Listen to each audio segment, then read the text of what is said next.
Welcome back. All right, news of the day video for all you fine people on the internet for your Sunday, October the 5th. Starting off at the top of the board with the non-controversial item of Matt Grizzlick being signed by the Chicago Blackhawks. 1-year contract for Grizzlick at $1 million. I think that is one of the biggest bargains I've seen this summer. Good on Chicago for picking up a defenseman who can play top 4 minutes. I still like Grizzlick. I'm not sure why he was out there as long as he was. I'm not saying he's a perfect defenseman or anything like that, but I didn't think he was at PTO level. I figured he would just be given a contract over the summer. So good on Chicago. I mentioned when I was doing the season preview for Chicago last month that I felt like what Chicago needed was another veteran defenseman. Grizzlick matches that. So yeah, good move by Kyle Davidson. I think the Chicago Blackhawks did well here. So the lion's share of this video is going to be about last night's game between the two Florida teams. And I've seen all the stuff about Hagel. Hagel's injured. Well, if Shannon had watched the game on Thursday, he would have had a different opinion. Nah. I understand that Department of Player Safety hands out fines when players, teams, fans, media want suspensions. I have talked about for years how Department of Player Safety is very much up in the air.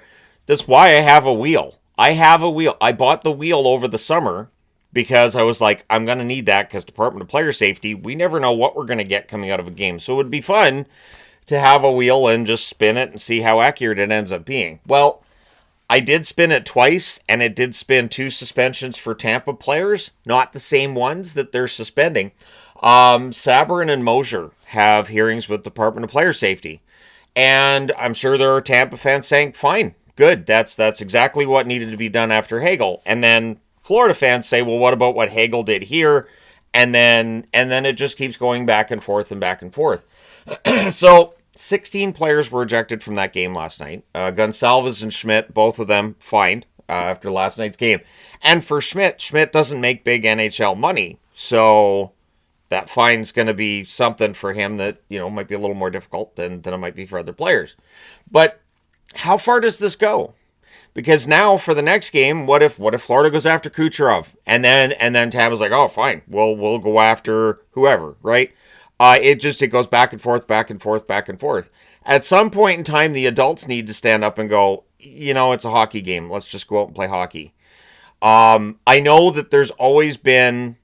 It feels like that when incidents like what happened to Hagel on Thursday, when a team the next game out don't answer. So look at Montreal-Ottawa last night, for instance. Montreal-Ottawa could have been the exact same gong show. But neither Montreal nor Ottawa played that way.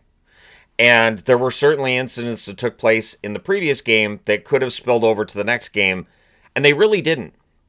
Though both teams went out, there were 14 penalty minutes in that game between Ottawa and Montreal last night, and there was over 300 in the Battle of Florida.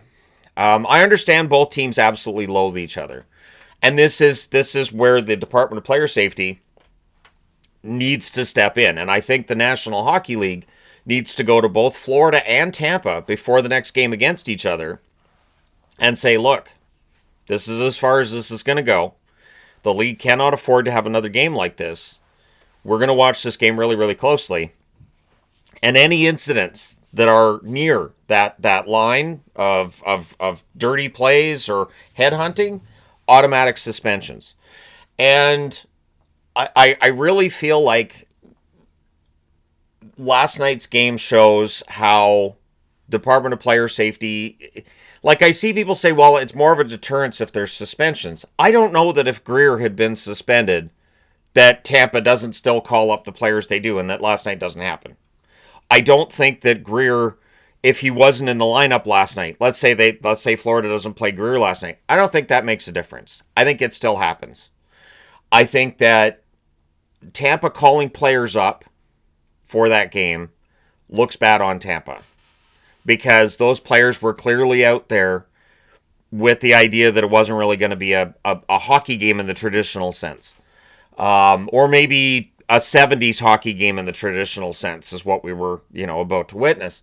But that's why I was harsher on Tampa, because you're calling up players to do this.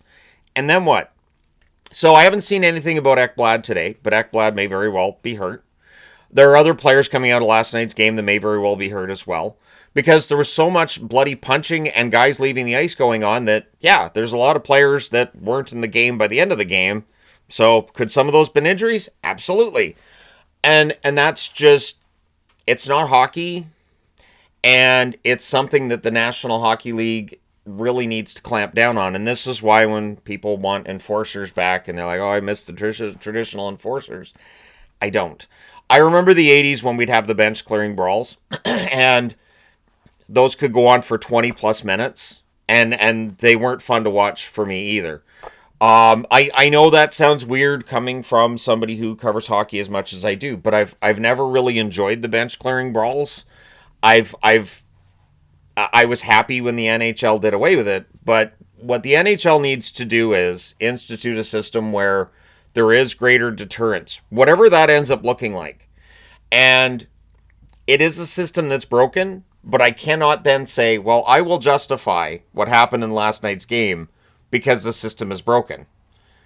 I can call out last night's game for the goon show that it was, and still agree that the system is broken. Because to me, I'll disagree with Homer Simpson and say two wrongs do not make a right. And so that's where I'm at with that game from last night. We know that Sabourin's likely going down to Syracuse anyways. He's a very highly unlikely to end up staying in Tampa, right? And Mosier is a top 4 defenseman. Tampa's going to miss him for however long he's out. So, yep.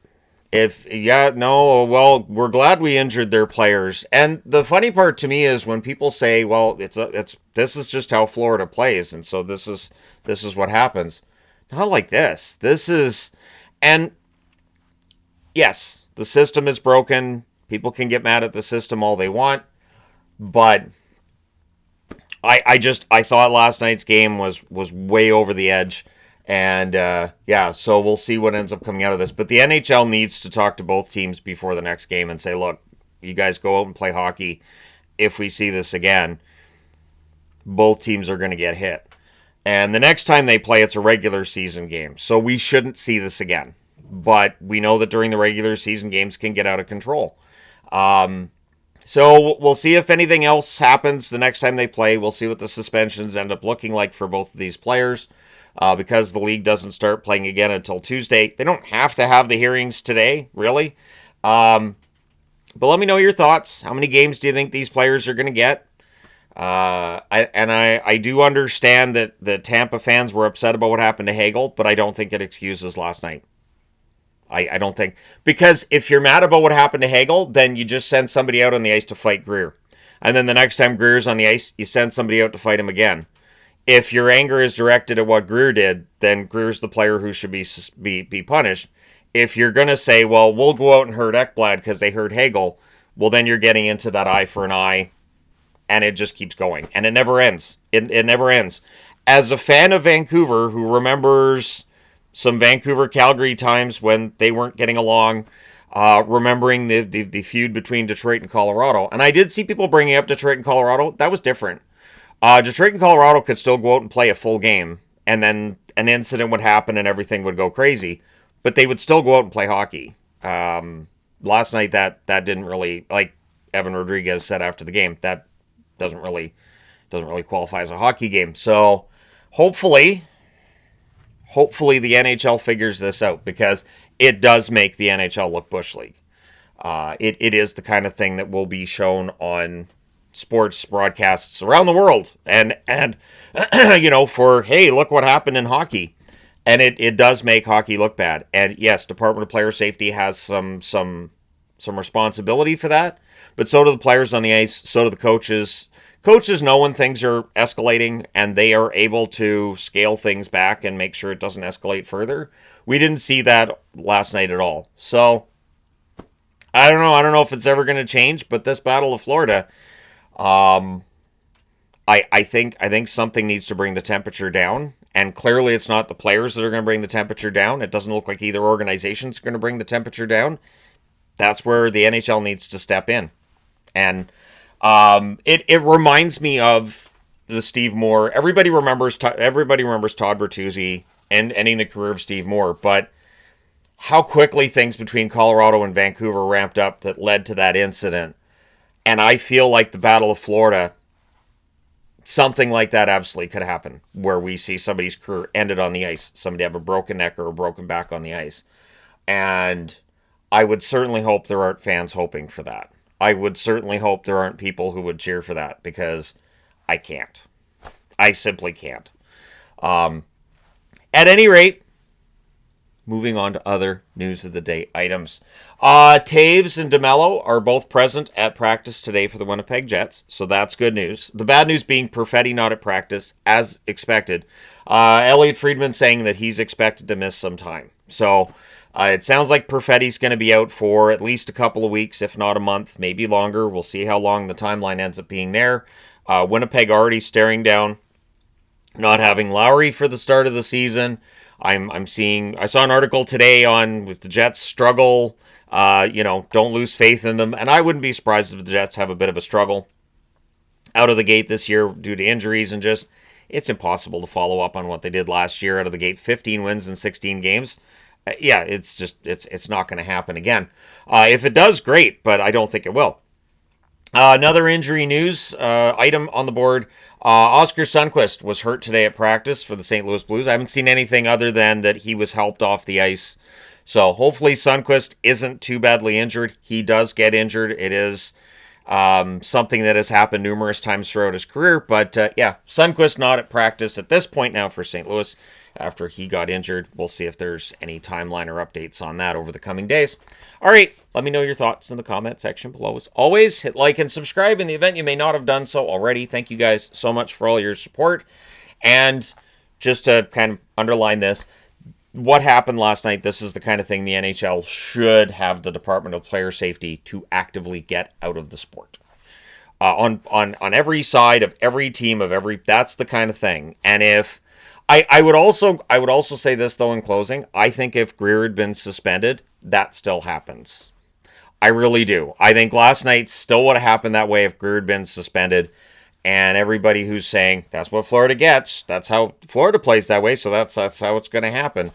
I think it still would have happened. I really do. I don't think it was just because it was a fine and not a suspension. I think it's just everything's escalated between these teams, and somebody's going to have to step in. And that's where the NHL, because there isn't anybody else. Who else is going to step in? So, yeah. But thank you guys so much for all your support. It's greatly appreciated. I will talk to you again soon.